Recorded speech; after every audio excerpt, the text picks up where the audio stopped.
tata tertib DPR, maka perkenankan kami dengan mengucap Bismillahirrahmanirrahim, rapat kami buka dan rapat kami nyatakan terbuka untuk umum. Kami menyampaikan terima kasih kepada Menteri dan Wakil Menteri PAN dan Reformasi Birokrasi Kepala BKN, Saudara Sestama dan Deputi Otorita IKN atas kesediaannya memenuhi undangan dalam rapat hari ini. Demikian juga kepada para anggota Komisi 2 DPR RI. Agenda rapat kita pada hari ini adalah membahas kebijakan penempatan aparatur sipil negara ke ibu kota Nusantara. Kenapa pokok bahasan ini penting? Pertama, kita memerlukan kepastian terkait dengan kapan ASN mulai dipindahkan ke IKN. Kepastian ini penting bukan hanya untuk memastikan pelaksanaan undang-undang tentang IKN bisa terlaksana, tetapi pada pihak yang lain kita juga ingin memastikan bahwa seluruh infrastruktur yang telah dibangun di IKN, baik perkantoran maupun permukiman ASN, bisa segera ditempati. Bapak Ibu sekalian yang kami hormati, Komisi 2 DPR RI adalah mitra kerja Otorita IKN. Tahun 2025 ini kami telah mempersetujui anggaran pembangunan infrastruktur IKN lebih kurang 14,4 triliun rupiah. Satu angka yang tidak kecil di tengah efisiensi anggaran yang ada dibanding kementerian lembaga yang lain. Tentu anggaran yang besar itu harus diikuti dengan kepastian kapan penggunaan seluruh infrastruktur itu digunakan oleh aparatur sipil negara. Bangsa ini memerlukan kepastian terkait dengan itu, dan karena itu hari ini rapat dengan agenda tersebut akan kita gelar bersama Menteri PAN dan Reformasi Birokrasi, Kepala BKN, dan tentu saja melibatkan Otorita IKN.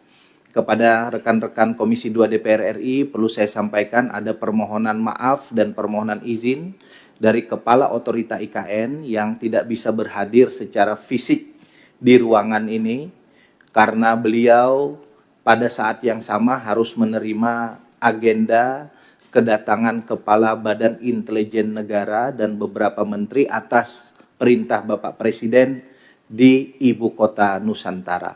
Jika memungkinkan dan jika diperlukan nanti pendapat dan pandangan beliau, kami telah sediakan Zoom meeting untuk beliau bisa memberikan respon. Tapi saya kira kehadiran Sestama, para deputi, insya Allah bisa memberikan respon yang cukup dan memberikan gambaran terkait dengan perkembangan Otorita IKN sampai dengan saat ini. Hal-hal itulah saya kira yang akan kita bicarakan. Tentu forum ini tidak bisa menutup aspirasi para anggota untuk berbicara hal-hal yang lain, baik terkait dengan aspirasi masyarakat maupun hal-hal yang dianggap perlu untuk kita perdalam terkait dengan ketiga mitra kerja kita pada kesempatan hari ini. Sebelum saya persilahkan kepada para mitra kerja, saat ini pukul 10.38 menit.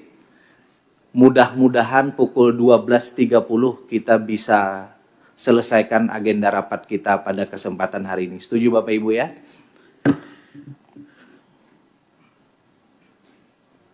Untuk kesempatan pertama, saya persilahkan kepada Ibu Menteri PAN dan Reformasi Birokrasi untuk menyampaikan paparannya terkait agenda kerja kita pada hari ini. Sebelum itu Bu, kalau boleh saya menyampaikan terima kasih dan apresiasi kepada Ibu atas respon cepatnya dan ikhtiar yang kuatnya untuk mempush seluruh kementerian lembaga dan pemerintahan daerah segera menetapkan CASN-nya pada tahun 2025 ini. Kita beri tepuk tangan kepada Ibu Menpan RB dan Kepala BKN. Kepada Bu Menpan, waktu dan tempat saya persilahkan.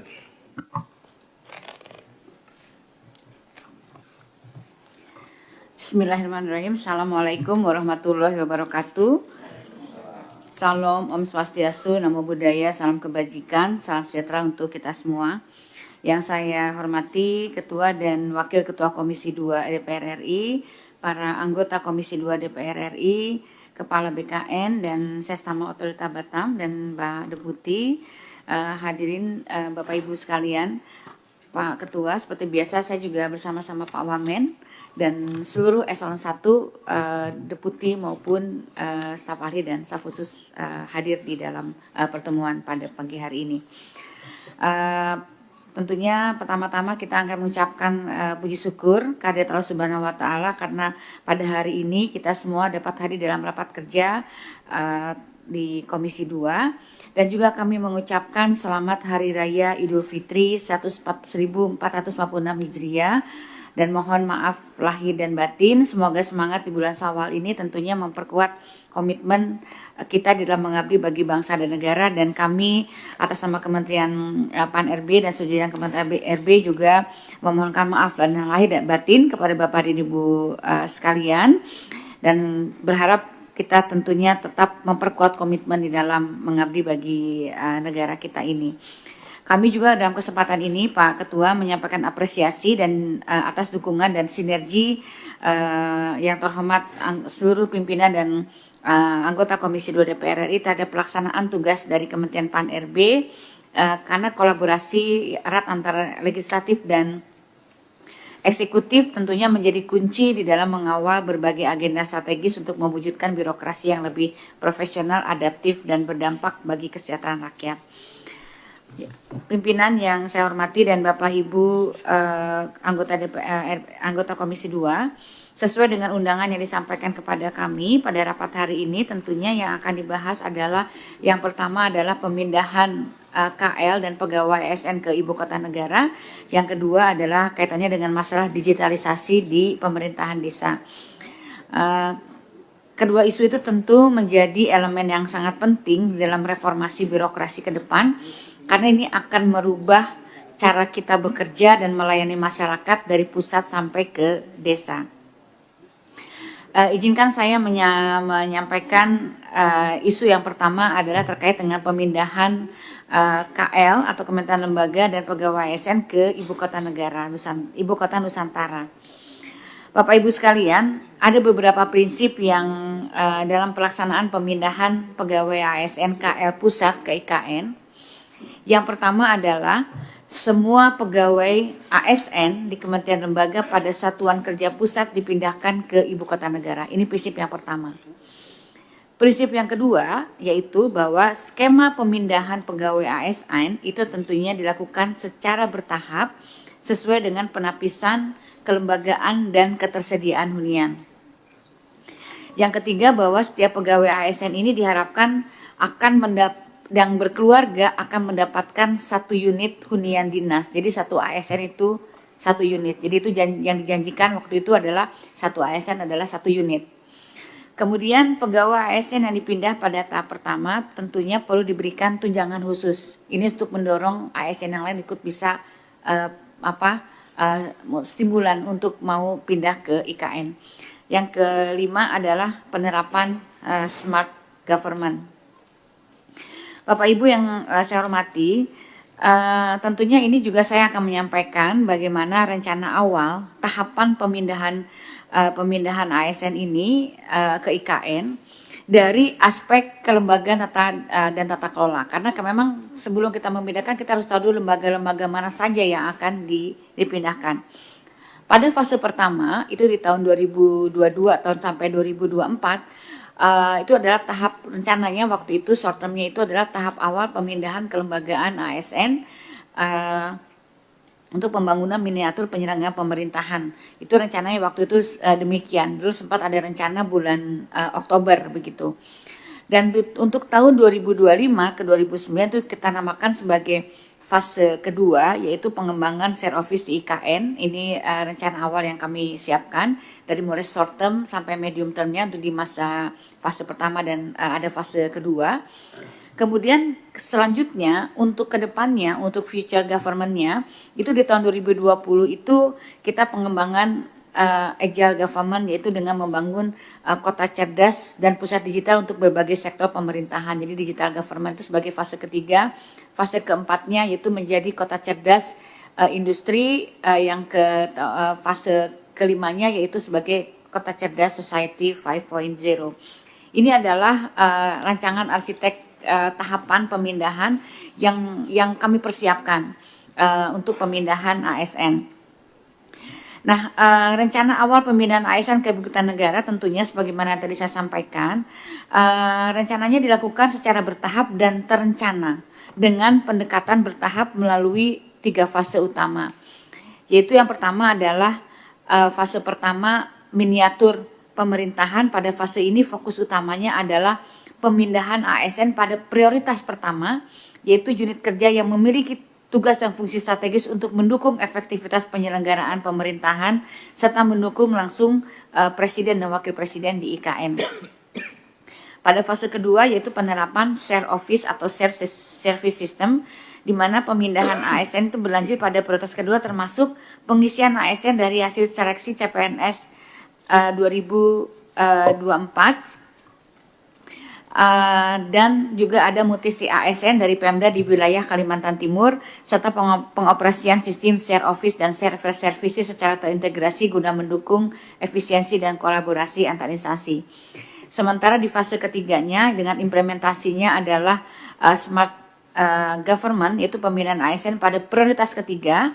Kemudian juga kita akan mengimplementasikan smart government di IKN dan Jakarta. Yang selanjutnya adalah kelanjutan proses pemilihan ASN lainnya. Bapak Ibu sekalian, smart government ini adalah merupakan salah satu dimensi utama di dalam pembangunan IKN sebagai smart city. Dengan pendekatan ini, pemindahan ASN tentunya tidak hanya bersifat fisik tetapi juga mendorong transformasi kerja pemerintahan melalui tata kelola yang lebih agile, digital dan kolaboratif. Bapak Ibu sekalian, pemindahan kelembagaan KL ke IKN tentunya kami menggunakan penapisan atau filter untuk menyaring dan mengidentifikasi serta menyeleksi dan menetapkan prioritas kementerian. Jadi kita lakukan penapisan mana-mana saja KL yang akan kita pindahkan pada per fase. Penapisan atau yang dilakukan secara sistematis dan berjenjang dengan menggunakan instrumen sebagai berikut. Pertama, kita melakukan pendefinisian peran dan strategis kementerian dan lembaga untuk mengidentifikasi seberapa penting peran kementerian dan lembaga itu terhadap negara, daya saing, dan kemandirian ekonomi. Identifikasi peran dan fungsi KL yang kedua adalah kita melakukan identifikasi peran dan fungsi kementerian dan lembaga dalam sistem dukungan pengambilan keputusan dan atau sistem pertahanan keamanan dan pertahanan dan keamanan. Yang ketiga adalah kita juga melakukan penapisan untuk melihat bagaimana mitigasi resikonya atau bentuk resiko yang ditimbulkan dalam apabila terjadi kegagalan dalam pelaksanaan tugas fungsi dari KL. Berdasarkan hasil penapisan yang telah dilakukan sebelumnya, jadi ini kita sudah lakukan Bapak Ibu sekalian, sebelumnya kita ini adalah penapisan sebelum Kabinet Merah Putih. Itu prioritas pertama adalah sebanyak 179 unit eselon 1 di 38 KL. Prioritas keduanya 91 unit eselon 1 di 29 KL. Prioritas ketiganya ada 378 eselon 1 di ini unit ya Pak ya, berarti sampai seluruh anggota ke bawahnya di 49 KL. Terkait dengan siapa-siapa saja pegawai yang akan dipindahkan akan diserahkan kepada kementerian dan lembaga yang terkait dengan mempertimbangkan hunian dan kantor yang tersedia serta kompetensi pegawainya. Jadi pemindahan tentunya tetap disesuaikan dengan hunian. Jadi ini prioritas sudah kita bicarakan dengan OIKN beberapa waktu yang lalu ya Pak Denis ya. Jadi ini sudah sudah kita tentunya tetap memperhatikan hunian. Bapak Ibu, secara ideal jumlah pegawai yang diperlukan untuk berada di IKN pada prioritas pertama tahun 2024 ya waktu itu kita buat itu sekitar 11.991 pegawai. Namun demikian pemindahannya tetap disesuaikan dengan ketersediaan hunian dan infrastruktur di IKN. Kemudian dengan seiring berlangsungnya proses penataan organisasi dan tata kerja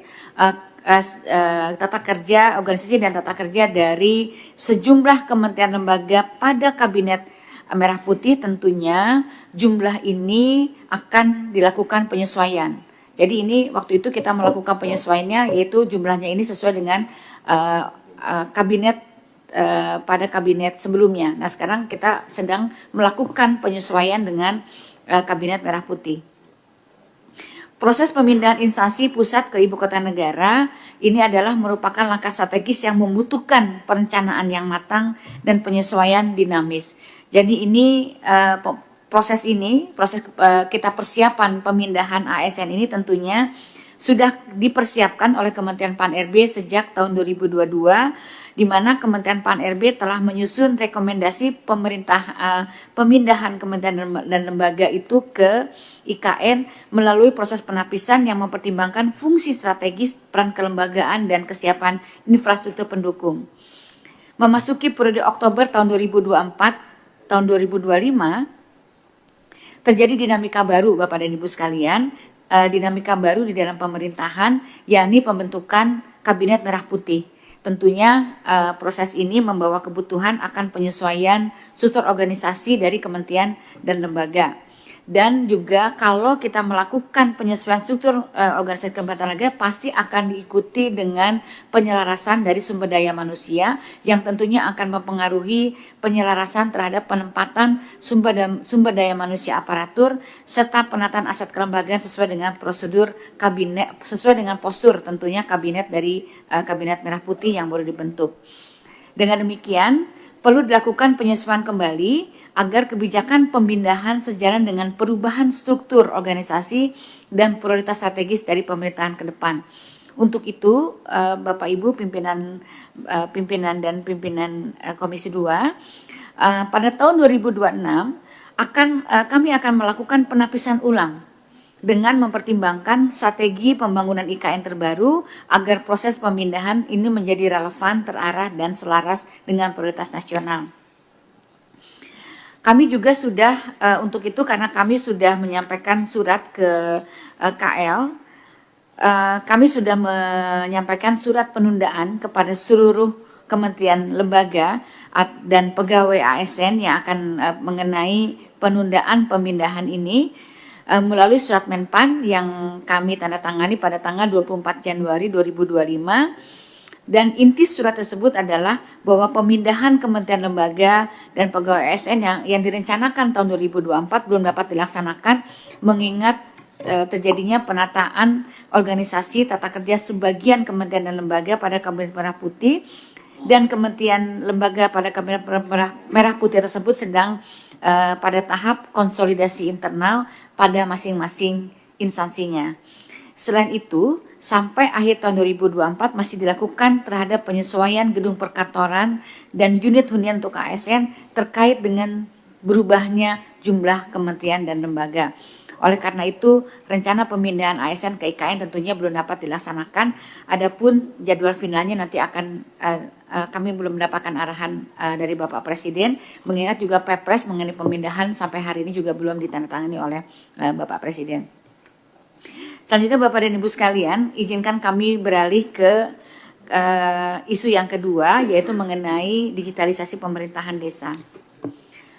Bapak Ibu yang saya hormati, transformasi digital pemerintahan desa bukan sekedar pilihan, tapi merupakan kewajiban strategis yang tidak dapat ditunda untuk menghadapi tantangan besar reformasi struktural yang saat ini tengah berjalan. Langkah ini tentunya sangat krusial untuk merealisasikan transformasi sosial, transformasi ekonomi, dan transformasi tata kelola yang lebih inklusif. Digitalisasi tidak hanya sekedar soal teknologi, Bapak Ibu, namun menjadi fondasi yang memperkuat negara untuk memastikan bahwa kehadiran negara terasa sampai ke pelosok desa. Desa bukan sekedar objek pembangunan, tetapi justru menjadi faktor kunci di dalam mendorong pembangunan nasional yang berkelanjutan. Transformasi digital pemerintah adalah perubahan mendalam yang mencakup peningkatan proses bisnis, penguatan sumber daya manusia, serta pergeseran budaya birokrasi menuju layanan yang lebih responsif dan berbasis kebutuhan masyarakat.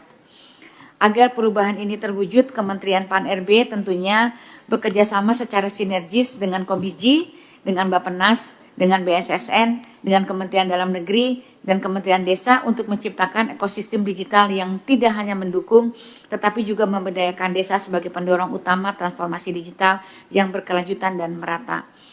Mengingat lebih dari 70% interaksi warga dengan negara berlangsung di tingkat desa, memperkuat digitalisasi desa bukan lagi sebuah opsi, walaupun tantangan seperti fragmentasi aplikasi serta keterbatasan sumber daya manusia serta infrastruktur masih menjadi penghambat. Namun kebijakan nasional yang tercermin di dalam Undang-Undang 59 tahun 2024 tentang RPJPN telah mendorong percepatan aplikasi berbagi pakai, integrasi satu data Indonesia, dan serta peningkatan keamanan cyber dan pengembangan talenta digital untuk menjadikan desa sebagai garda terdepan dalam transformasi pelayanan publik yang lebih responsif dan berdaya saing.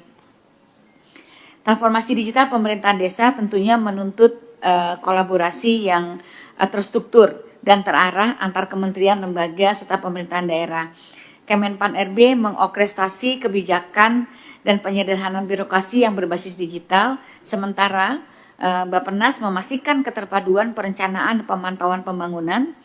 Komdiji menyediakan infrastruktur dan aplikasi berbagi pakai, sementara BSSN tentunya menjaga keamanan dari sistem digital, dan Kemendagri serta Kemendes memperkuat layanan administrasi dan pemberdayaan ekonomi lokal, di mana semua elemen ini ternyata harus terintegrasi dengan baik agar pemerintahan desa, pemerintahan daerah dan desa dapat memberikan layanan publik yang lebih modern, efisien, yang terpenting adalah berdampak langsung kepada kesejahteraan rakyat. Pimpinan dan anggota Komisi 2 DPR RI yang saya hormati, demikian yang ingin kami sampaikan. Kami percaya bahwa kemitraan dan sinergi antara Kementerian PAN, RB, dan Komisi 2 DPR RI akan terus menjadi fondasi yang penting dalam memastikan bahwa setiap kebijakan yang dijalankan tetap berorientasi pada kepentingan publik dan sejalan dengan arah pembangunan nasional. Kami menyambut baik segala bentuk masukan dan pandangan yang disampaikan oleh pimpinan dan anggota Komisi 2 DPR RI. Tentunya hal tersebut merupakan bagian dari proses bersama dalam mewujudkan tata kelola pemerintahan yang lebih baik. Terima kasih. Wassalamualaikum warahmatullahi wabarakatuh. Terima kasih kepada Ibu Menteri PAN dan Reformasi Birokrasi yang telah memaparkan dua hal terkait pertama kebijakan penempatan aparatur sipil negara ke Ibu Kota Nusantara yang pada prinsipnya blueprintnya sudah disusun sejak periode kabinet sebelumnya, tapi tentu semua menunggu arahan dari Bapak Presiden termasuk keputusan Presiden terkait dengan hal tersebut. Dan yang kedua, beliau memaparkan tentang digitalisasi pemerintahan desa.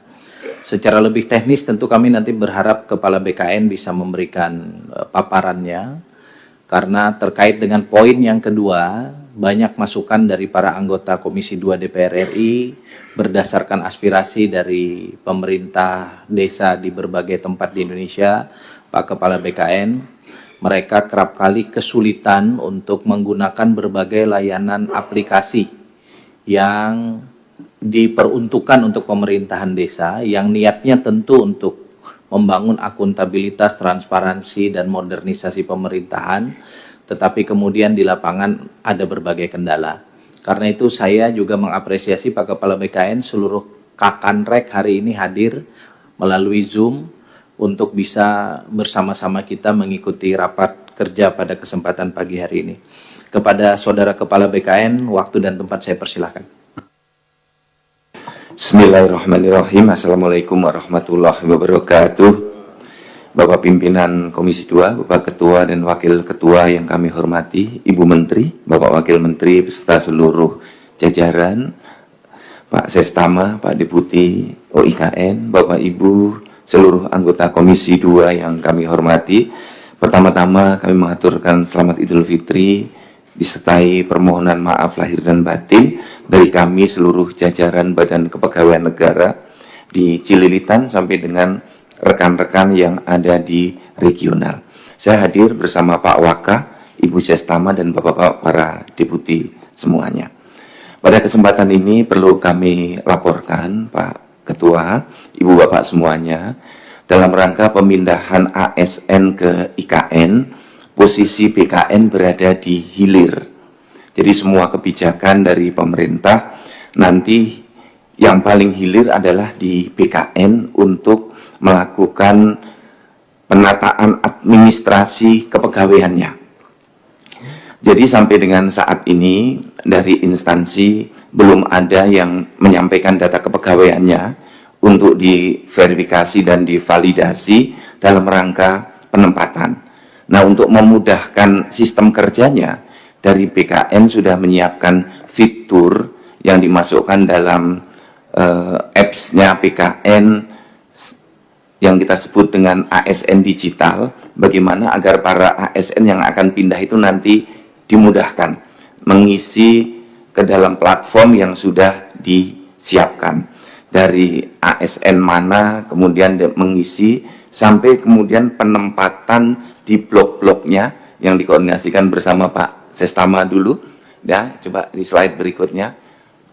Ini kita siapkan fiturnya dari ASN mana, kemudian ditempatkan di sana, sampai kemudian nanti akan dapat blok di rusun atau di tower yang mana, itu sudah kita siapkan, sambil nanti menunggu Pak Ketua dari rencana kapan akan dilaksanakan. Secara sistem sudah kami siapkan.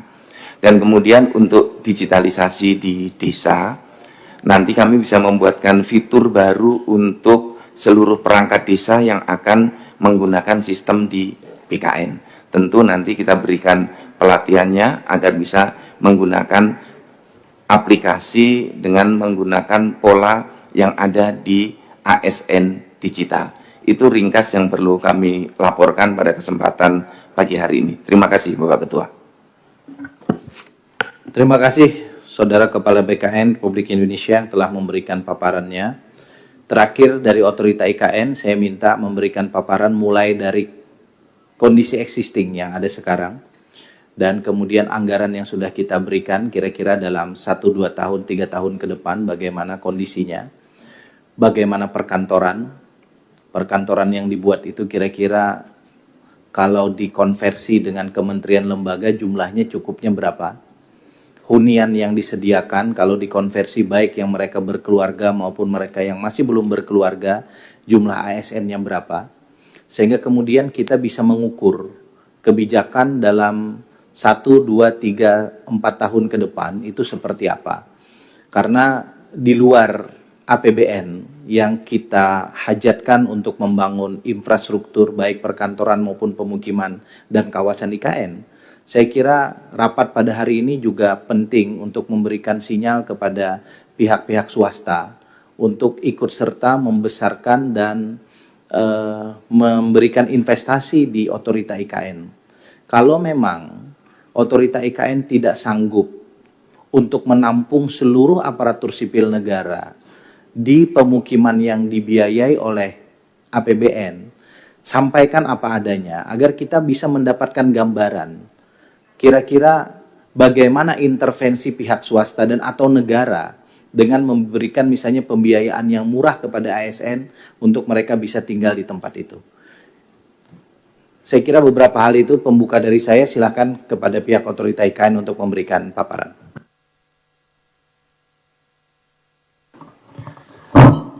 Mohon izin Pak Ketua. Assalamualaikum warahmatullahi wabarakatuh. Salam sejahtera bagi kita semua. Shalom, Om Swastiastu, Namo Buddhaya, salam kebajikan, salam sehat, dan salam Nusantara. Yang kami hormati Bapak Ketua, Wakil Ketua, dan seluruh anggota DPR RI. Yang kami hormati Ibu Menteri, Wakil Menteri Pan-RB, dan Wakil Kepala BKN, beserta jajaran. Selamat Idul Fitri, mohon maaf lahir batin dari kami, Otorita IKN. Pertama-tama permohonan maaf kami Pak dari Kepala Otorita IKN yang tidak dapat hadir pada Raker dan RDP Komisi 2 DPR pada hari ini, Selasa 22 April 2025, dikarenakan adanya kunjungan kerja dari Kepala BIN, beberapa menteri, termasuk Menteri Kehutanan, dan juga rencana kegiatan internasional dari Diaspora Indonesia Network Global, serta investor yang hadir di sana di IKN. Mohon izin Bapak, perkenankan kami, Bimo Pak selaku Sekretaris Otorita IKN, bersama dengan Pak Danis selaku Deputi Sarana Prasarana untuk memberikan gambaran utuh kesiapan dari prasarana dan sarana untuk pemindahan ASN di IKN. Bapak Ibu yang kami hormati, izinkan kami untuk memberikan gambaran terkait kesiapan perkantoran, hunian, transportasi, perkotaan, serta infrastruktur dasar dan kesiapan sarana prasarana sosial di IKN. Kami akan mulai dengan pemaparan terkait kesiapan perkantoran di IKN. Bapak Ibu pimpinan dan anggota Komisi 2 yang kami hormati, kawasan IKN dirancang untuk menjadi pusat pemerintahan dan aktivitas ekonomi yang terintegrasi, sehingga perlu dibangun ekosistem untuk menunjang aktivitas ekonomi tersebut. Antara lain membangun perkantoran yang akan digunakan untuk melakukan aktivitas bagi ASN yang pindah ke IKN. Kesiapan gedung perkantoran dapat kami jelaskan sebagai berikut. Untuk pembangunan di kawasan istana meliputi Istana Negara, Istana Garuda, termasuk lapangan upacara dan bangunan Sekretariat Presiden. Kemudian kompleks Kemenko 1 yang terdiri dari 4 tower yang telah fungsional dengan daya tampung sebanyak 1.286 pegawai.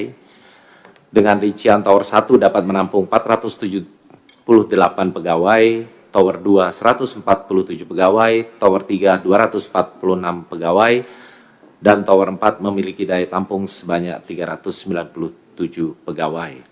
Di kompleks Kemenko 1 sudah dilengkapi dengan 10 tenan yang aktif, di mana ada 2 minimarket, 4 tempat makanan, 1 klinik, dan 1 perbankan. Untuk kompleks Kemenko 2 yang rencananya memiliki 4 tower, yang saat ini masih dalam tahap penyelesaian.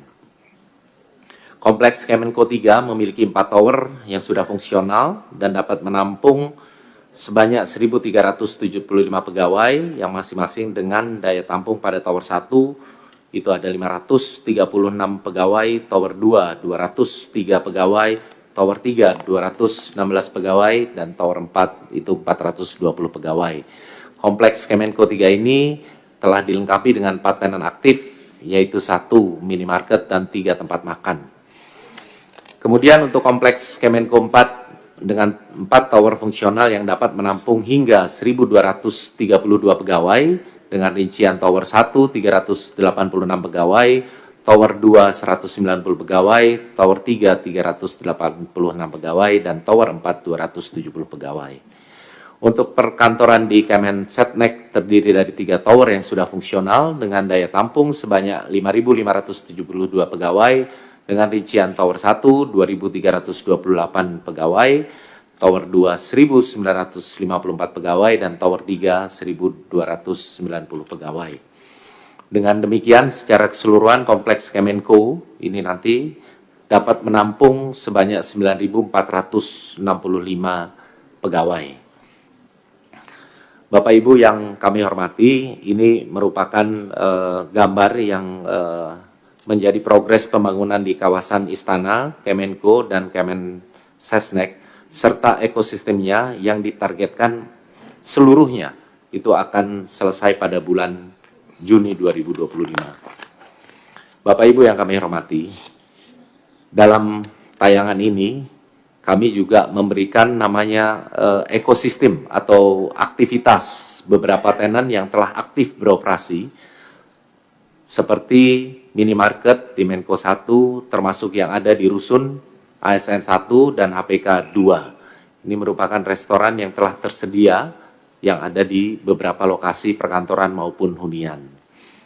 Sedangkan sarana pendukung seperti ATM, vending machine, kantor pos juga telah tersedia di beberapa lokasi perkantoran maupun di hunian.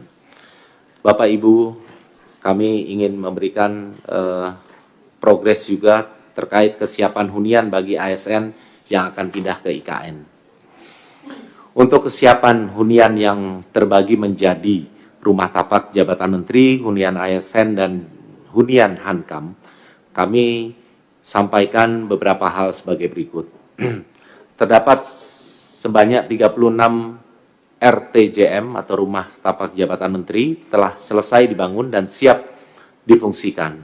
dan masing-masing terdiri dari 2 lantai dan semi basement, dan kawasan ini juga sudah dilengkapi dengan prasarana kawasan serta fasilitas penunjang seperti jalan lingkungan, single utility tunnel, dan juga jembatan, gate entrance, clubhouse, jogging track, serta bangunan utilitas.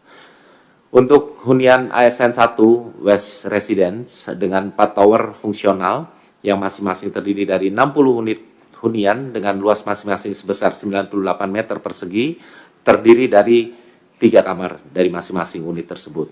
Hunian ASN ini dilengkapi dengan 16 tenan aktif, 2 minimarket, 9 tempat makan, 1 ekspedisi, 1 barbershop, 1 laundry, 1 PAUD, dan 4 mesin ATM.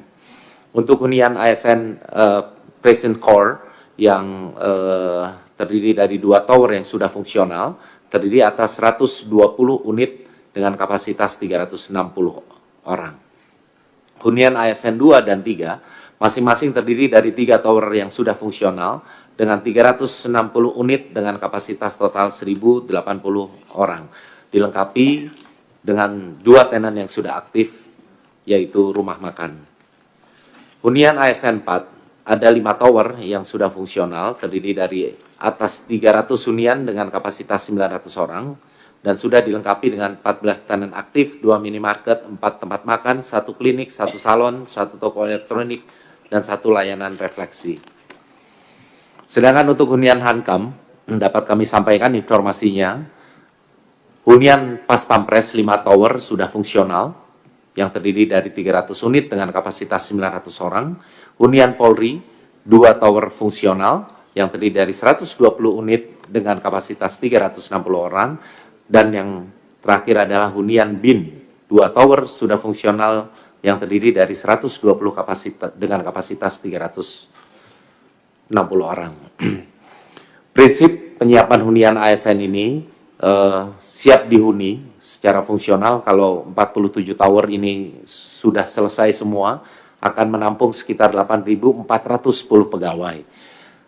Dengan rencana nanti ke depan, pembangunan yang dilakukan oleh Otorita IKN, 30 tower ASN nanti ke depan hingga tahun 2028 dapat menampung sekitar 5.400 pegawai, sehingga totalnya itu sekitar 13.810 pegawai. Bapak, Ibu, pimpinan, dan anggota Dewan yang terhormat, dalam tayangan ini kami juga ingin sampaikan bahwasannya inilah progres yang saat ini ada di IKN, bahwa kami sampaikan juga bahwa seluruh pegawai Otorita IKN telah bekerja secara penuh di IKN sejak mulai awal bulan Maret 2025 lalu.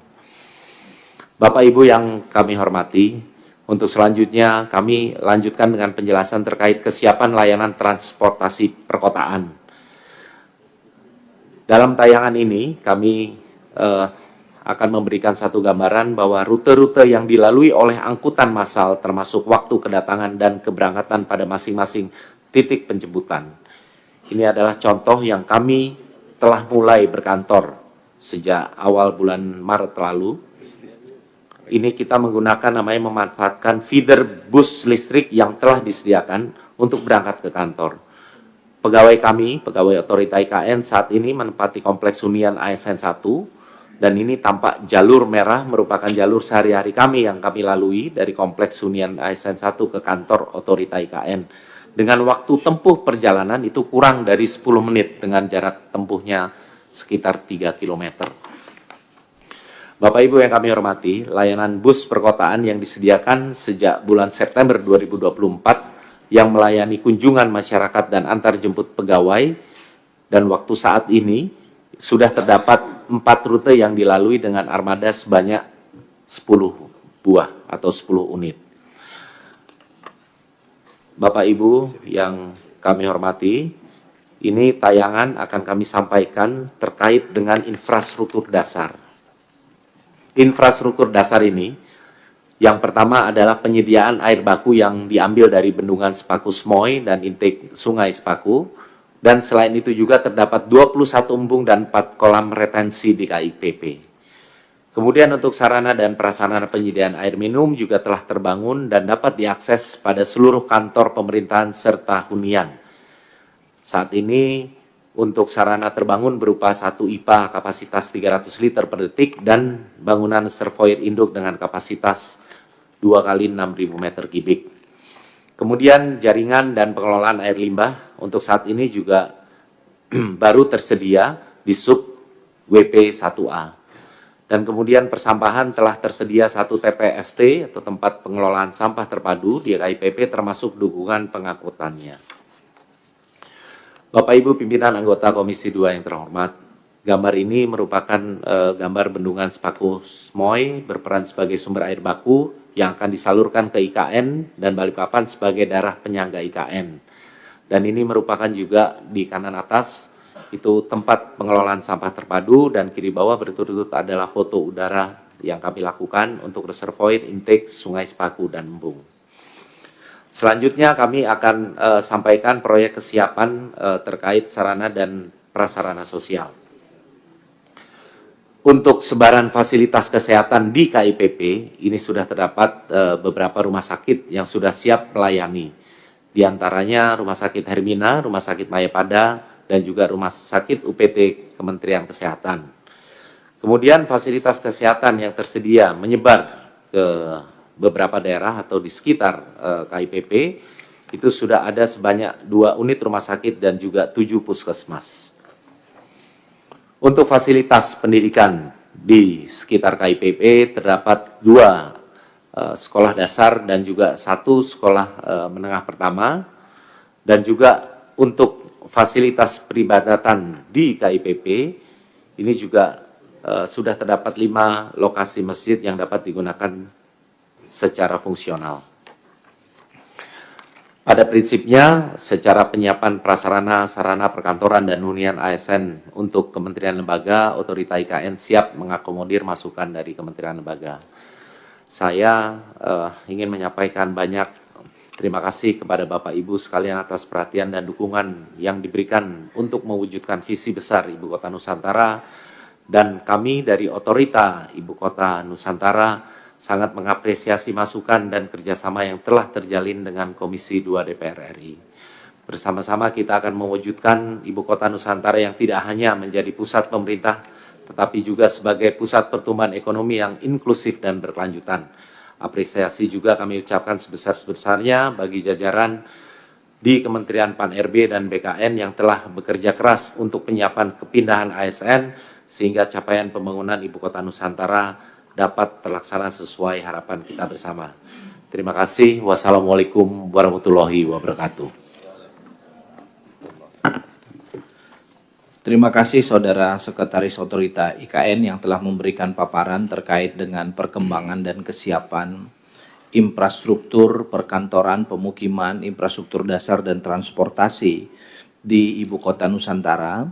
Saya mencatat beberapa hal. Kapasitas perkantoran saat ini plus minus hanya menampung 9.000 orang. Kapasitas hunian kalau sampai selesai nanti 2028 itu plus minus hanya 13.000 ASN.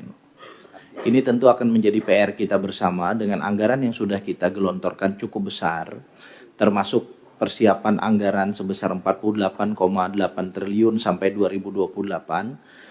Setidaknya kita tahu bahwa anggaran APBN saja nampaknya tidak akan mencukupi untuk kita memastikan fungsionalisasi Ibu Kota Nusantara itu bisa berjalan dengan baik dengan melibatkan sejumlah kementerian lembaga yang akan bermutasi atau berpindah ke tempat itu. Selanjutnya saya persilahkan kepada anggota Komisi 2 DPR RI untuk memberikan pendalaman terhadap 2 tema dan 2 agenda rapat dengar pendapat dan rapat kerja kita pada kesempatan hari ini. Yang pertama dari fraksi Partai Demokrasi Indonesia Perjuangan. Silakan. Terima kasih pimpinan, Ibu Menteri, WKN dan BKN ya Pak ya. Yang pertama ke Ibu Menteri dulu nih, saya mau tanya. Saat ini progresnya seluruh konfigurasi pegawai kementerian, lembaga, pasca pelantikan kabinet kemarin sudah sampai mana, Bu? Apakah seluruh pos sudah terisi? Ya, apakah sudah melalui proses yang seharusnya? Sudah sampai di mana? Kita pengen tahu. Karena yang kalau tidak salah kita dengar kan harus Desember ya. Waktu yang diberikan oleh Presiden. Apakah sampai bulan April sudah selesai apa belum? Ya. Lalu yang kedua, saya ingin bertanya Bu Menteri soal komite ASN. Kenapa sih dulu dibubarkan? Kenapa dibubarkan? Lalu siapa yang mengawasi sekarang? Karena ASN ini Bu, ini kompleks. Kita mengamati kemarin dalam pilkada bagaimana banyak sekali ASN terlibat dalam pilkada. Ini bagaimana? Apakah ada rencana menghidupkan kembali KASN? Polisi ada Kompolnas, Kejaksaan juga punya. Kok ASN yang merupakan motor birokrasi, yang pegang anggaran dan jejaring, itu nggak ada yang ngawasin. Ini tanggung jawab konstitusional kita seperti apa? Ya, itu yang pertama. Yang kedua, Ibu, ini saya ingin bertanya tentang pemindahan ke ibu kota negara, ASN ini. Ya, ini kalau ikut diagram Ibu kan ini tahapan-tahapan. Tapi kan tidak diberitahu kita. Apakah kita pada stages yang benar saat ini? Biasnya seberapa jauh? Ya, tahap 1, 2, 3, 4, sampai 5 ini. Existing di mana kita? Ya, supaya kita tahu di mana bolongnya, di mana kita perlu pacu. Ya toh? Jadi kita tidak hanya nerima penjelasan, tapi kita nggak bisa visualisasi nih, kayak apa ini ke depannya. Karena menurut saya ini bukan hal yang mudah. Nanti dengan OIKN juga. Kita membangun kota itu membangun satu ekosistem dulu. Ya, jangan terlalu bernafsu. Ntar kesusu bahaya. Ya. Ya tidak semua susu bagus, ada juga susu yang berbahaya. Ini penting saya sampaikan supaya kita jangan seolah-olah everything is okay gitu loh. Kita pengen yang pahit-pahitnya supaya kita bisa perbaiki, dapat manisnya di belakang. Daripada kita dikasih manis-manisnya di belakang kita ribut. Kan gitu nih Bu. Ya. Kalau tadi kan kita lihat pemindahan misalnya, ini sekali nanti OIKN. Ini sekolahnya udah cukup belum? Ya, udah cukup apa belum nih untuk ASN-nya? Kalau dilakukan pemindahan sekarang baru OIKN, pegawai OIKN yang di sana ya, Bapak ya. Kalau yang ASN lain dari kementerian itu kapan mulai pindah ke OIKN? Enggak, saya tanya Bapak dulu. Rencananya kapan? Pemindahan ASN bekerja di sana kapan? Mulai? Untuk pegawai otorita, Pak. OIKN kan sudah? Sudah, Pak. Ya, yang di luar itu kapan? Ya kan tergantung kesiapan Bapak. Infrastrukturnya gimana? Kapan rencananya? Secara hunian kami sudah menyiapkan. Sudah siap. Jadi tinggal nunggu dari ASN, Betul, Pak. dari keputusan pimpinan untuk memindahkan siapa saja kemana kan gitu. Betul, Pak. Nah, berarti Ibu juga udah siap-siap semua itu ya untuk ke sana. Iya. Jangan sampai orang pindah, anaknya nggak sekolah, lalu biaya tambahan, Bu. Apalagi dengan 98 meter itu, ya bisa dibayangkan 3 kamar 98 meter kayak apa itu. Iya kan? Ini nanti problem lagi nih, tapi sudahlah. Saya cuma ingin mau mengatakan, ini supaya benar-benar disiapin dengan baik lah. Ya. Karena apa? Ada beban tambahan kepada pegawai yang pindah ke IKN nanti. Pasti ada split. Yang sudah punya anak 2, 3 nggak mungkin bawa ke IKN semua. Yang udah sekolah segala macam. Setidaknya untuk 2, 3 tahun pertama. Pasti akan ada pisah rumah. Nah itu bagaimana juga insentif terhadap mereka. Kan harus dipikirin dong. Di sini Ibu menyebutkan bahwa akan ada rencana rekrutmen dari ASN Kalimantan Timur ya Bu? Kalau saya nggak salah di sini. Kenapa hanya Kalimantan Timur? Hah? Mutasi ya mutasi. Kenapa hanya Kalimantan Timur? Paling tidak seluruh Kalimantan Bu. Lah utangnya sama seluruh Kalimantan kok, Republik ini bukan hanya Kalimantan Timur. Why not? ASN yang cakap dari Kalimantan yang lain, utara, selatan, barat, tengah, juga bisa dapat kesempatan naik kelas langsung OIKN di IKN sana. Jangan hanya Kalimantan Timur dong. Saya minta dibuka juga kesempatan untuk Kalimantan yang lain dan terutama nanti daerah-daerah timur. Jangan dipindahin dari Jawa semua, Bu. Tolonglah. Kalau mereka belum siap, disiapkan, dilatih, diberdayakan. Itu baru ada gunanya kita pindah ibu kota. Kalau enggak cuma pindahkan kantor. Jadi tolong itu diperhatikan. Ya, kalau memang belum, ya pemberdayaan dulu, apa namanya kayak, apakah masa persiapan atau apa gitu.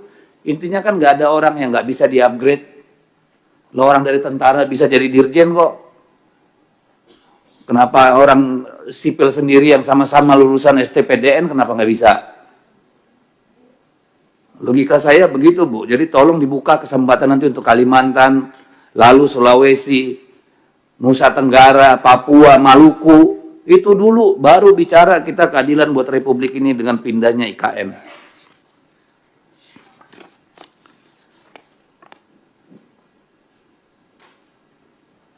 Kemudian di presentasi Ibu ada bicara tentang digitalisasi desa. Saya mau tanya Bu, dengan pemangkasan anggaran internet di desa-desa itu seperti apa Bu? Apa masih jalan? Gimana kita bicara digitalisasi desa kalau kantor desanya nggak ada internet Bu? Dapil saya Kalimantan Utara Bu. Saya banyak nyediain fasilitas internet untuk desa di sana. Kalau yang punya kantor desa itu Bu, itu lambat banget Bu. Tahu kita kan. Jarak 50-100 meter aja udah nggak ada sinyalnya itu. Udah lemot Bu, nunggunya ubanan kita. Lalu kita punya program digitalisasi desa.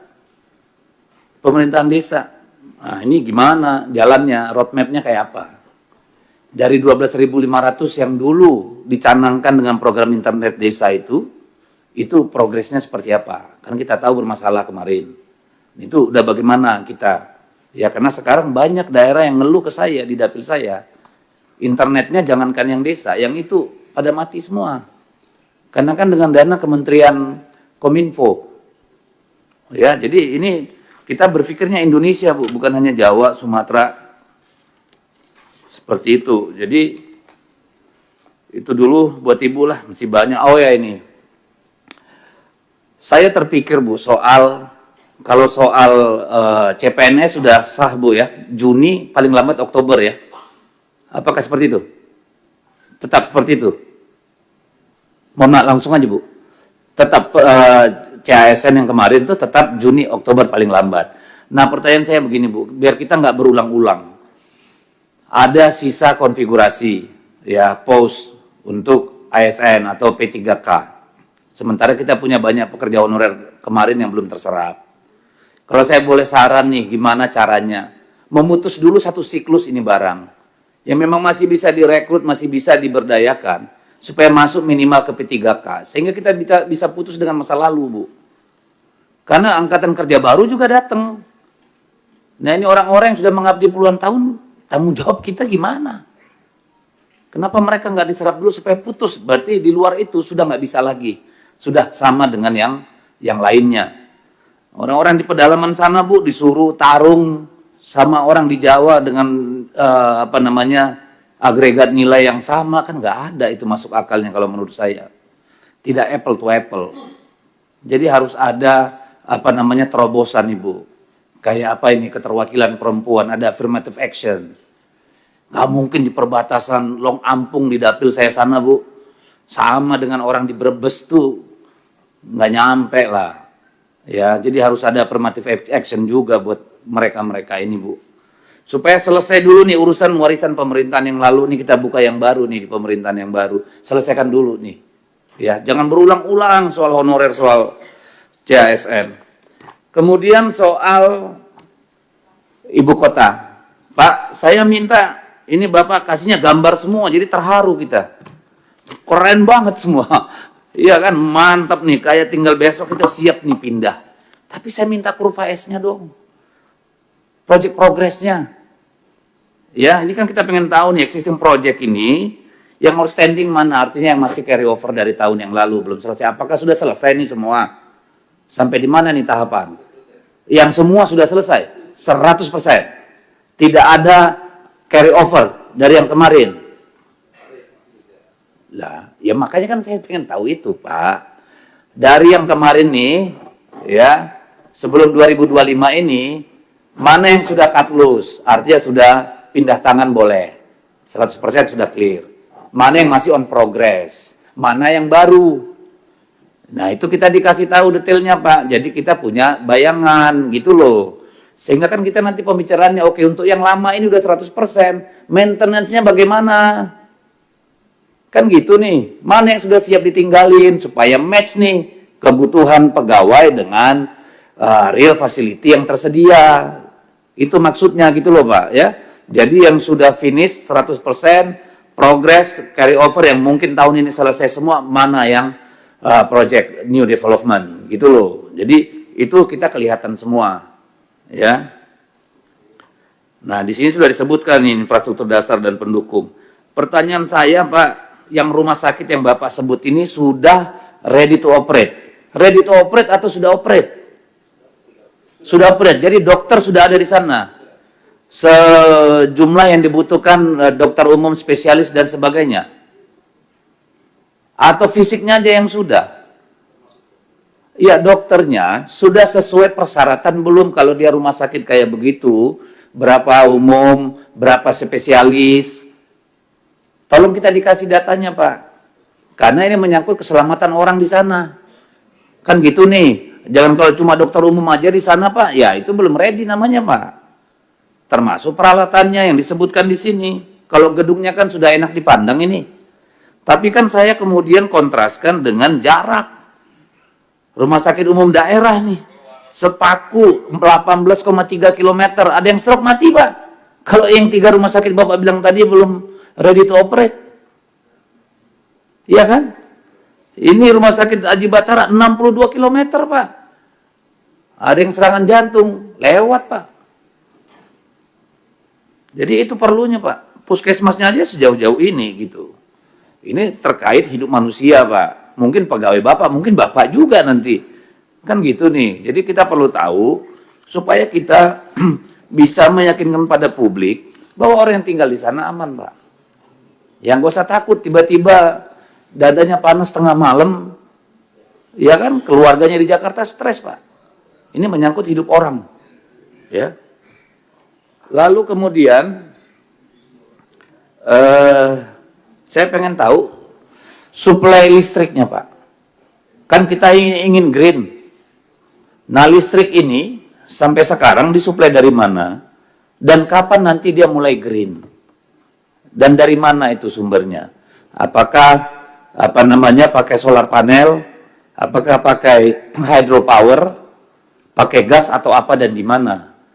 Supaya dari awal kita bisa satu kata dengan perbuatan, Mbak. Kita bilang ini green, oke, let's go green. Jangan ini masih pakai batu bara nanti. Kalaupun pakai batu bara di awal, sampai kapan? Kan gitu nih kita pengen tahu. Ya. Jadi ini penting buat kita ketahui. Lalu terakhir untuk OIKN. Kita kan mendengar banyak sekali keluhan Pak dari vendor, supplier, ya tidak langsung ke Bapak pastinya, pasti pada main kontraktor yang kebanyakan BUMN. Ini banyak yang tewas Pak. Saya ingin coba Pak dipanggil mereka, ditanyain, mereka masih punya tanggung jawab kepada vendor, ya mana saja. Seberapa besar, karena ya kan jangan sampai pembangunan ini cacat juga Pak. Dalam artian terbangun indah tapi banyak korbannya Pak, perusahaan-perusahaan kecil Pak. Pemasok batu, penggerak tenaga kerja. Ya, nanti mungkin orang apa namanya ME-nya nggak dibayar lah gitu-gitu kan. Jangan sampai ada yang begitu Pak, supaya bersih dari awal nih barang maksudnya. Ya, karena pasti mereka nggak nyampe ke Bapak, mereka ngeluhnya kan ke main kontraktor. Ya, karena banyak sekali yang sudah ngeluh kepada kami soal ini. Nah itu saya kira untuk OIKN, untuk Bagi-bagi waktunya Bang, iya, sama yang lain. mungkin sebagian nanti nggak ditanyakan lagi yang sudah. Iya. Karena 3 soalnya. Terakhir ya pimpinannya. Ini soal ini apa istilahnya ini? Komite apa sih? Bukan komite, apa namanya? Apa namanya Bapak tadi? BKN. Pak, ini ada istilah apa ini? Tindak lanjut. Provinsi mengkoordinasikan kabupaten wilayah timur, kabupaten wilayahnya, kota untuk percepatan pengusulan NIP dan segala macam. Pak jemput bola Pak. Nanti banyak juga yang di provinsi nggak mau, atau kabupaten kotanya ngopling Pak.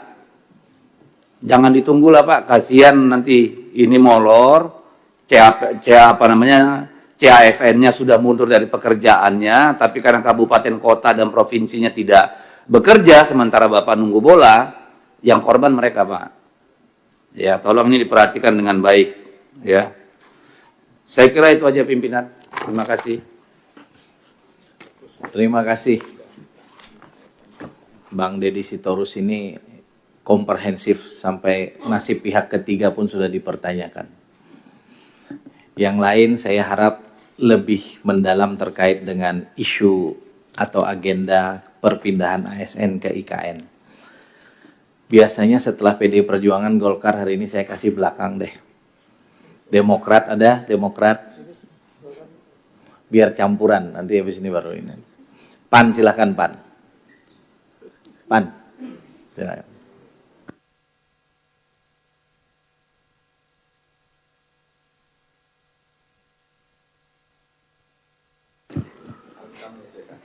Baik, terima kasih. Assalamualaikum warahmatullahi wabarakatuh. Pimpinan, anggota Komisi 2, Bapak, Ibu,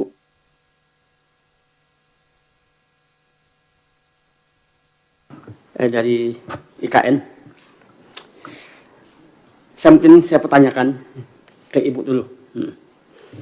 Kira-kira Pak Presiden kapan, Bu, pindahnya ke IKN? Kira-kira kapan? Ya? Karena persiapannya, ya, ini kan 5 tahun nih Pak. 5 tahun persiapan kita ini. Kalau persiapan kita 5 tahun pemindahan, ya, ASN ini kan biayanya kan cukup besar ini. Mulai tadi semuanya infrastrukturnya, termasuk tunjangan yang paling besar itu, kesehatan sekolah yang besar ini. Kalau tahapannya 5 tahun, kita pindahkan, ya, ini memakan, ya, dana yang besar. Sementara hari ini keuangan negara kita ini, ya, cukup memprihatinkan. Ya, ya kalau memang, ya, masih lama, ya, jangan terlalu cepat betul kita pindahkan. Tentu di sana tugasnya apa? Kalau bisa dikerjakan di Jakarta ini, cukup di Jakarta ya Ketua. Jangan langsung kita pindahkan ke sana selama 5 tahun tahap-tahapannya. Itu yang pertama. Yang kedua juga, ya, masa IPAL-nya, sekolah, ya, semuanya, apakah sudah memadai? Mungkin kalau tadi di gambar-gambar tadi oke semua kan, sekolah itu, pendidikannya. Karena nanti, ya, sudah pindah sekolah jarak jauh apa semua kan itu pembiayaannya lebih besar lagi. Termasuk juga, ya, sarana pendukung. Ya. Pertama mungkin, ya, masa ini tempat ini apa? Permainan anak-anak apa semua kan. Karena kalau kami pernah masuk ke sana, ya, itu seperti apa? Dibilang metropolis tidak. Dibilang hutan juga tidak. Nah, tentu ini kan ada satu kejenuhan ini, ya, kalau menengok ini. Karena yang terang menerang itu hanya pas di lokasi yang dibangun saja. Tapi kalau di luar itu seperti belukar aja ini kondisinya hari ini. Nah, ini tentu ini ya seperti apa kita menyediakan ya katakanlah itu tempat permainannya, ya, sarana sosialnya, termasuk dan ibadahnya semuanya. Mungkin itu aja Ketua. Kami memikirkan ini kondisi hari ini ya. 5 tahun kita pindahkan pasti ini menjadi beban berat daripada negara. Kalau ini memang bisa 2 tahun, 3 tahun kita pindah, barulah kita buat simulasi untuk dipindahkan. Demikian, terima kasih. Assalamualaikum warahmatullahi wabarakatuh. Salam. Pak Saidin nanya ke Bu Menteri tadi, Pak Presiden maunya kapan mindahin katanya. Karena beliau nggak bisa nanya langsung. Selanjutnya dari fraksi Partai Golkar, silakan. Assalamualaikum warahmatullahi wabarakatuh. Selamat pagi, pimpinan. Terima kasih. Bu Menteri, saya singkat-singkat saja. Yang pertama kan yang paling prinsip kaitannya dengan ibu kota Nusantara ini, kita sudah memiliki undang-undangnya, Bu. Jadi Undang-Undang Nomor 3 Tahun 2022 tentang ibu kota Nusantara. Kemudian dari undang-undang ini kita punya peraturan turunan yang diatur dalam Perpres Nomor 63 Tahun 2022, yakni kaitannya dengan perincian rencana ibu kota Nusantara. Nah, bagi kami bahwa kedua dokumen hukum ini itu merupakan cara pandang negara ini, pemerintah ini, terhadap pembangunan ibu kota Nusantara. Itu dulu yang paling prinsip. Sehingga bahwa kaitannya dengan ibu kota Nusantara ini tidak hanya menjadi tanggung jawab dari otorita ibu kota Nusantara, tapi juga bagian dari tanggung jawab pemerintahan secara luas. Termasuk mitra kita yang duduk dalam ruangan ini, yakni Ibu sebagai Menpan RB dan Kepala Badan Kepegawaian Negara. Itu satu. Nah, yang kedua, Ibu, dari presentasi yang Ibu sampaikan ini, saya melihat bahwa termasuk surat yang Ibu sampaikan kepada kementerian dan lembaga, Ibu tidak mempedomani apa yang telah diatur dalam Perpres. Di mana dalam rincian pemindahan ibu kota Nusantara tersebut, itu ada tahapan-tahapannya. Tahap 1, tahap 2, tahap 3, tahap 4, tahap 5, sampai dengan tahun 2045. Nah, sebenarnya di tahap 1, Ibu, di tahap 1, itu telah kita lakukan pemindahan aparatur negara. Tapi tentu kan kita mengetahui alasan-alasan yang memang yang kita bisa terima secara rasional kaitannya dengan pemindahan ASN ini, yakni misalnya kesiapan infrastruktur tadi itu. Namun kemudian kalau kemudian alasannya ada beberapa, misalnya kaitannya dengan penambahan kementerian dan lain-lain sebagainya. Padahal kalau kita berujuk pada rencana rincian pemindahan ibu kota Nusantara itu, sebenarnya kementerian-kementerian baru tersebut termasuk kementerian yang tidak disebutkan harus pindah di tahap pertama dan tahap kedua tadi, gitu. Yang bisa pindah itu kan misalnya tahap 1 TNI, Polri, BIN, dan lain-lain sebagainya. Nah, yang menurut saya sama tadi disampaikan Pak Dedi, Kemenpan dan BKN harusnya juga bisa jemput bola, Pak. Jemput bola dan juga punya inisiatif terkait dengan pemindahan aparatur sipil negara tadi, gitu. Jangan sampai kemudian semua lembaga pemerintah kita alasannya adalah infrastrukturnya belum siap, gitu. Atau kemudian, mohon maaf, belum ada misalnya petunjuk baru dari Presiden Padahal undang-undangnya masih berlaku, perpresnya masih berlaku. Nah, kalau Ibu misalnya memang tidak siap untuk memindahkan aparatur sipil negara ini, Ibu sampaikan kepada Bapak Presiden bahwa kita belum siap karena ini. Perpresnya kita usulkan untuk dilakukan perubahan gitu loh. Kita ini kan negara hukum, Bu. Ibu kalau bertindak sebagai aparatur sipil negara, sebagai aparatur pemerintahan, tentu kan harus berdasarkan wewenang, kan gitu, Bu.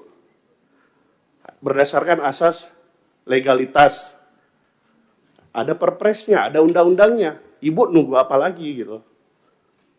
Nah, itu yang harus kita jadikan cara pandang kaitannya dengan pemindahan aparatur sipil negara ini. Terlepas kita suka nggak suka, setuju nggak setuju, undang-undangnya ada, Bu.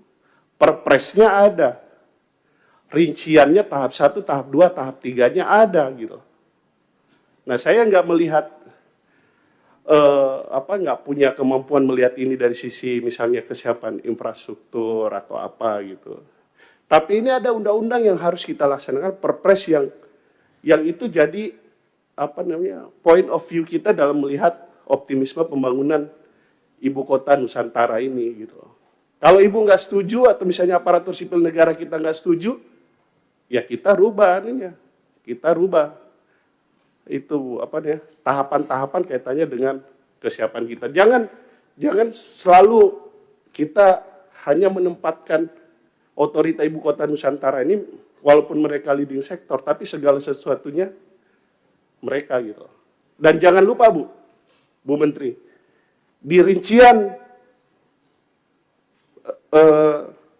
rencana IKN itu tidak hanya pemindahan, tidak hanya pembangunan infrastruktur loh Bu. Di situ misalnya ada pembangunan sosial dan sumber daya manusia. Kalau nggak ada ASN kita, siapa yang mau melakukan itu? Yang terus melakukan sosialisasi ke masyarakat kaitannya dengan proses pemindahan ibu kota Nusantara ini. Nah, itu kan yang bisa melakukan itu kan aparatur sipil negara kita yang memang tugasnya sebagai public servant untuk menjelaskan itu kepada masyarakat dan kepada publik gitu. Nah, saya sih berharap pimpinan, nah ini Ibu Bu Menteri, presentasinya itu inti suratnya jadwal final pemindahan akan diberitahukan kemudian. Terus halaman pertama, kedua, ketiga, keempat, normatif aja gitu. Yang kita bicarakan ini kan bukan hanya teori-teori aja, tapi kebijakan apa yang kita diambil untuk mensupport agar kita konsisten dan disiplin terhadap undang-undang dan perpres ini, aturan ini gitu. Itu yang mau kita lakukan gitu. Atau kalau itu kita nggak bisa kerjakan, evaluasinya apa yang Ibu sampaikan selaku Menteri Pemberdayaan Aparatur Negara gitu. Nah, itu yang prinsip karena IKN ini tidak hanya pembangunan infrastruktur, ada banyak Bu. Jangankan di sekeliling seperti Pak Deddy disampaikan di Pulau Kalimantan saja gitu. Kami di Dapil Jawa aja selalu mendapatkan pertanyaan yang sama gitu. Ini ibu kota Nusantara kita jadi pindah apa tidak gitu. Kan itu kan pertanyaannya. Sehingga saya sih berharap juga pimpinan untuk otorita IKN ini itu tidak hanya mengurusi pembangunan infrastruktur fisik juga gitu. Tapi juga membangun awareness juga gitu. Kesadaran publik, kesadaran masyarakat kita bahwa ini adalah rencana yang sifatnya strategis dan jangka panjang gitu. Tidak hanya kita bicara toiletnya ada di sana enggak. Excelso ada di sana apa enggak? Enggak, Pak. Tapi juga kesadaran gitu. Nah, dan saya sendiri Bu sebagai anggota fraksi Partai Golkar gitu. Salah satu partai pendukung pemerintah di bawah Pak Batra gitu sebagai. Pokoknya kalau undang-undangnya nggak berubah, perpresnya nggak berubah, berarti Pak Prabowo maunya itu gitu. Nah, udah itu aja. Anunya apa nih ya? Hitam putihnya. Ibu juga harusnya begitu Bu. Kecuali Pak Prabowo bilang perpresnya kita rubah, berarti kan beda kebijakannya. Itu aja Bu. Jadi jangan kita, aduh, Ibu kan kayak ragu-ragu di bahan presentasinya itu. Di apa nih ya? Begitu, apalagi Pak Kepala BKN. Nggak ada Pak, kita cuma ngurusin hilirnya aja. Loh kalau ngurusin hilirnya, hulunya kita belum tetapkan kebijakannya, Bapak nggak usah ikut rapat di sini. Tunggu aja dulu hulunya, baru Bapak urusin hilirnya, kan begitu. Artinya jangan ragu-ragu gitu loh Bu. Atau Ibu bagian yang nggak setuju terhadap rincian dalam apa namanya, rincian yang ditetapkan dalam IKN. Ini dokumen yang apa ya namanya, setelah disepakati secara politik gitu. Nah itu yang kita harus konsisten dan disiplin. Terima kasih, itu aja pimpinan. Mungkin Pak Taufan ada yang tambahan. Nanti gantian Pak. Udah cukup. Otorita IKN itu memang tugasnya kan bukan hanya membangun infrastruktur Pak ya. Sebetulnya ada PR besar juga yang harus disiapkan oleh otorita IKN. Salah satunya adalah ketentuan dalam Undang-Undang Nomor 3 Tahun 2022 yang menyebutkan bahwa IKN itu adalah pemerintahan daerah khusus, Pemdasus, yang itu belum kita elaborasi mendalam di Komisi 2 DPR RI. Bagaimana kemudian model Pemdasus yang akan diberlakukan, bagaimana kemudian relasi dengan kabupaten yang existing, yang dulunya merupakan wilayah kabupaten itu, bagaimana koop terhadap kecamatan yang ada di sekitar yang masuk di IKN, dan seterusnya, dan seterusnya. Terima kasih Pak Irawan dari Partai Golkar. Selanjutnya saya kembali ke bawah dari fraksi Partai Keadilan Sejahtera. Terima kasih pimpinan. Bismillahirrahmanirrahim. Assalamualaikum warahmatullahi wabarakatuh. Pertama, tadi sudah banyak disampaikan oleh Bang Edi Storrs terutama ya. Tentu dalam hal ini kita hanya mempertegas saja. Bu Menteri, hampir senada dengan yang disampaikan Pak Irwan juga, sehingga kita bertanya gitu ya, kalau menurut pendapat Bu Menteri, pemindahan ASN atau PNS ke IKN ini sudah merupakan sebuah kebutuhan atau masih keinginan gitu ya. Kenapa ini penting kita tanyakan? Karena ini sudah kebutuhan, tentu kita harus segera bahas langkah-langkah dan tahapan-tahapan yang sudah dirancang gitu. Akan tetapi kalau ini masih sebuah keinginan, tadi sudah banyak prediksi dampak yang akan ditimbulkan. Baik dampak terkait dengan masalah anggaran, terutama sekarang kita terkait dengan efisiensi, dan juga kondisi ekonomi global yang masih belum terprediksi arahnya kemana. Karena apa? Karena nanti akan timbul macam-macam contoh. Ketika kementerian lembaga pindah, kemudian ada sarana prasarana, mobil dinas, kemudian operasional. Kalau seandainya masih belum dibutuhkan, ternyata masih urusan kita banyak di Jakarta, kemudian kita lakukan pemindahan karena keinginan, tentu pembekakan anggaran ini besar. Mobil dinas, operasional, belum lagi nanti kalau hanya itu hanya keinginan, kesana ini hanya formalitas, kemudian tiket bolak-balik pesawat, semua pegawai itu kita nggak bisa gambarkan berapa anggaran negara untuk itu. Di tengah kondisi keuangan negara yang kita tidak cukup kuat. Belum lagi masalah terkait dengan sosial masyarakat yang ditimbulkan. Tadi Bang Deddy Storrs walaupun agak santai, tapi itu serius sebenarnya. Misalnya, masalah keluarga ya, masalah keluarga. Ada misalnya istrinya atau suaminya atau pasangannya lah ya, ditugas di tempat lain, baik itu di Pemda atau di BUMN, perbankan atau masuk swasta gitu ya. Kemudian pindah ke sana, kemudian harus berpisah dengan keluarga anak. Karena apa? Karena sekolah belum siap, infrastruktur belum siap, kemudian proses permindahan antara instansi pasangannya itu masih belum siap. Ini akan muncul masalah baru gitu ya. Mungkin nanti akan muncul perselingkuhan di mana-mana. Karena apa? Tiket mahal, pulang pergi mahal. Sementara uang nggak cukup untuk biaya operasional itu. Istri jauh, anak-anak jauh. Maka muncul masalah-masalah yang kita tidak prediksi. Belum lagi masalah penyesuaian tatanan adat sosial budaya dengan masyarakat setempat. Gitu ya. Itu muncul lagi masalah baru. Artinya Bu Menteri, saya sepakat dengan mungkin Pak Presiden masih menimbang-nimbang ini gitu ya. Jangan sampai kita memaksakan pemindahan ini karena keinginan, kemudian muncul masalah-masalah baru yang kita tidak perhitungkan. Ketika kita sudah bergerak, kita tekan tombol pemindahan, maka di situ tarif semua argo berlaku, itu harus kita antisipasi semua, baik anggaran maupun tatanan sosial yang akan muncul. Ini tentu menjadi kajian bagi semuanya, baik IKN, BKN, kemudian Menpan RB untuk memberikan masukan yang bagus kepada Presiden. Sehingga Pak Presiden tidak salah ambil kebijakan. Lebih baik kita matangkan, bersabar, kemudian kita analisa. Kalau begitu sudah butuh, ya udah sama-sama kita laksanakan. Kemudian yang kedua, izin pimpinan, karena kita baru reses pimpinan, walaupun tema kita terkait dengan masalah IKN, tapi banyak juga Bu Menteri yang bertanya kepada kita ini. Yang pertama, tes gelombang kedua P3K yang terakhir ini kapan ya Bu? Sehingga kan target kita ingin selesai. Ini bertanya kepada kita tidak bisa jawab ya.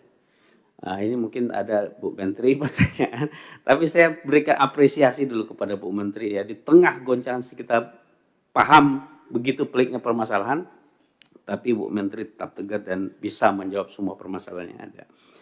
Termasuk juga yang lain-lain ya, R2, R3 yang menunggu, kemudian P3 pada waktu ini apa landasan hukum kita untuk ini Bu? Udah disiapkan belum?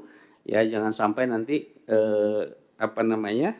Oktober 2025 berakhir, kemudian semua instrumen yang ada belum kita selesaikan, kemudian beda pendapat lagi kita terkait dengan hal ini. Tapi saya salut dan apresiasi kinerja Menpan RB yang juga sudah memberikan jawaban-jawaban yang bisa menenangkan teman-teman kita di bawah. Itu mungkin Bang Ketua, 2 saja. Mudah-mudahan ini bisa dijawab. Assalamualaikum warahmatullahi wabarakatuh. Terima kasih Pak Rahmat Saleh dari fraksi PKS. Selanjutnya dari fraksi Partai Gerindra. Baik, terima kasih Ketua. Ketua, Wakil Ketua Komisi 2, Bapak Ibu anggota Komisi 2 yang saya hormati, Bu Menteri, Menteri Pan RB, Pak Kepala BKN, Sekretaris IKN, beserta jajaran yang saya hormati. Kalau kita merajuk ke Perpres yang ditandatangani oleh Pak Presiden, nomor 12 tahun 2025 tentang 77 proyek strategis nasional, di mana IKN itu ada di dalamnya. Salah satunya adalah IKN. Berarti ini merupakan sebuah komitmen dari pemerintah, di mana dan diharapkan bisa membuat para ASN itu yakin dan tidak ragu pindah ke IKN. Karena yang diinginkan tentunya terkait masalah pemerataan pembangunan, termasuk pembangunan untuk kawasan yudikatif dan legislatif. Yang menjadi pertanyaan adalah pemerintah menunda pemindahan ASN ke IKN ini yang sebelumnya dijadwalkan pada Januari 2025 dan keputusan ini disampaikan secara resmi diterbitkan oleh Menpan RB pada 24 Januari 2025. Di dua sisi, satu sisi ini mengatakan proyek strategis nasional, di sisi yang lain ini ditunda, seperti itu. Berarti di sini nampaknya perlu penjelasan secara komprehensif mengenai timeline dari pemindahan ASN ke IKN ini. Karena kalau melihat tadi dari paparan Ibu Menteri terkait masalah prioritas ke-1, 38 KL yang 2024-2025 akan pindah, itu berjumlah ada kurang lebih 11.991. Sementara dari OIKN memaparkan ada kesiapan hunian yang hanya kurang lebih ada di angka 4.000-an. Secara total, tadi dibicarakan 13.000, tapi kalau dilihat di sini, hunian ASN pertama 720 orang kapasitasnya. Hunian ASN kedua 360 orang kapasitasnya. Dari masing-masing kapasitas ini kalau kita hitung, ini hanya 2.340 ditambah 1.620. Ini timeline Juni, jelas timelinenya.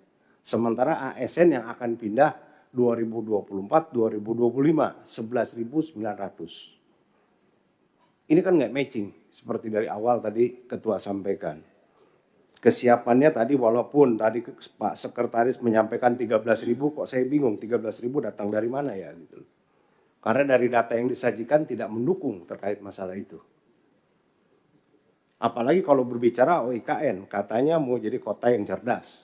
Kita sendiri tidak melihat di situ seperti apa penataannya, seperti apa jaringan internetnya. Kalau cerdas kan harus ada internetnya. Tadi mungkin kawan-kawan yang lain sudah menyampaikan hanya ada SD dan SMP dari 11.000 orang yang akan pindah.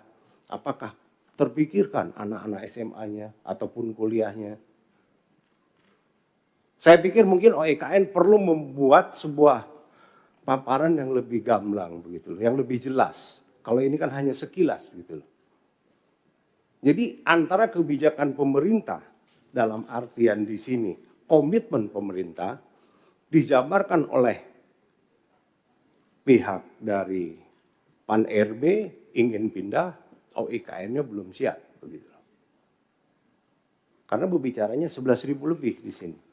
38 kementerian lembaga 11.900. Dari kalau kita melihat dari paparannya kesiapan hunian ataupun di sini lembar sebelumnya terkait masalah area ataupun kesiapan perkantorannya tidak mendukung terkait masalah itu gitu. Kesiapan perkantoran di sini kalau kita hitung hanya 9.400-an. Tentunya kepindahan prioritas ke satu seperti ini akan pindah jumlah ASN 11.900. Saya kok jadi agak lucu begitu loh. Karena beberapa waktu yang lalu ada kejadian yang mungkin ini nyambung. Walaupun dibicarakan hari ini kita berbicara tentang IKN. Saya pikir ini nyambung. Kenapa berbicara nyambung? Menurut data dari BKN yang kita lihat, BKN itu mengatakan kurang lebihnya ada terkait masalah kebutuhan CASN itu ada kurang lebih 248.970. Namun yang digunakan oleh instansi sebesar 246.000. Asalnya 248.000, yang digunakan instansi 246.000, yang dinyatakan lulus 178.000.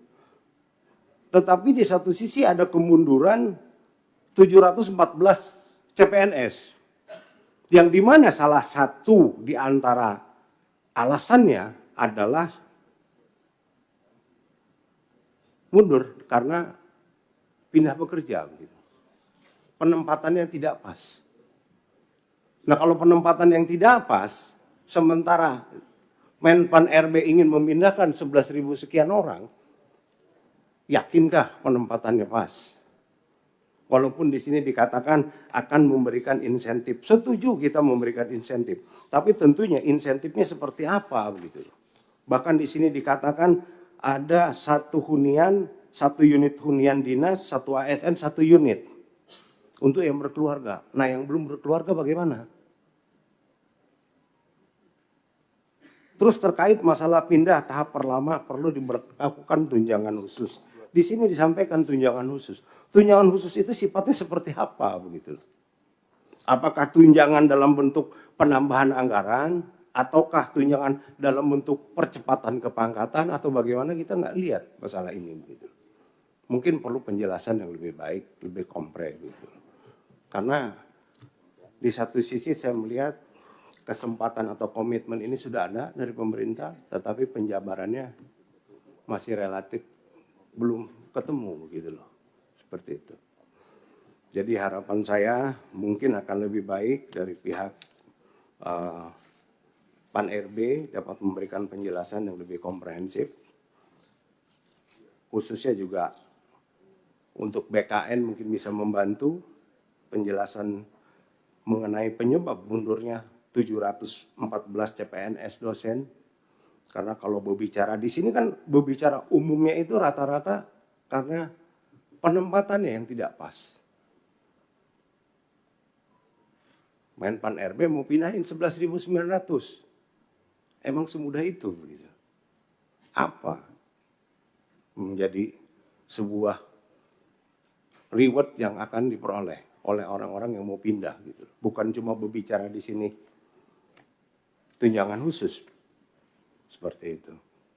Demikian juga untuk EKN, saya berharap dapat memberikan gambaran yang lebih kompleks seperti itu. Karena kalau tidak mungkin agak sedikit repot. Terus terkait masalah sistem digitalisasi untuk desa, saya sangat mendukung masalah ini. Walaupun di situ ada 7 kementerian yang ada, 5 kementerian, bahkan provinsi, kabupaten juga masuk di dalamnya. Pastinya nanti akan bingung aturan mainnya, sekarang pun bingung aturan mainnya. Intinya saya berharap